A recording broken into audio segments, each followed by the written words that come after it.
Americans are living in the golden age of pasta, one not just of Italian interpretations, but original American expressions. Here are the macaroni-making chefs paving the way for our collective carby future. Josh McFadden, Ava Jeans, Portland, Oregon. Josh McFadden attended culinary school and cooked in Michelin-starred palazzos in Rome, but somewhere along the line, he says, I realized I wanted to be more in touch with seasonal ingredients in a simpler way. That led McFadden to cook in McBourhitty spots like recently shuttered Franny's in Brooklyn, and, later, Lupa, under Mark Ladner. He is a genius, McFadden says. That's where I really learned about pasta. Today in Portland, McFadden follows the seasons and sticks to tradition. Americans, without a long history, we feel we can put our own stamp on certain dishes, he says, and that can often go horribly wrong. So he keeps it simple: pasta pomodoro, cacio e pepe, linguine with clams, and stays in sync with the seasons. Bruce Logue, Boccalupo, Atlanta, Georgia. Italian cooking is not in my soul, says Bruce Logue. Which means he's worked harder to master it. He ended up in Mario Batali's Babbo in 2005 and studied Waverly Roots, the food of Italy, on the subway home. Next came an Italian apprenticeship in Le Marché, and in 2013 he opened his Boccalupo. He's cooked pasta there each night they've been open since. Logue relies more on inspiration than tradition, and his menu is unmistakably from the South. Collards and smoked brisket make appearances. The amatriciana is made with bacon rather than guanciale. To Logue, this is true to the spirit of Italian originals, if not the letter. Southern cooking has always been about using the stuff that's grown around you, he says.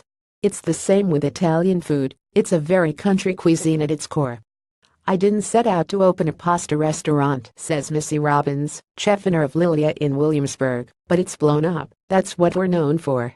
The restaurant was always intended to be rooted in Italian cooking, but it focused first on roasted meats, fish, and vegetables. These were the foods she was excited about after a 5-year stint at Avos in Manhattan. But there it was, in the first sentence of Pete Wells' 3-star rave in the Times. Missy Robbins is cooking pasta again.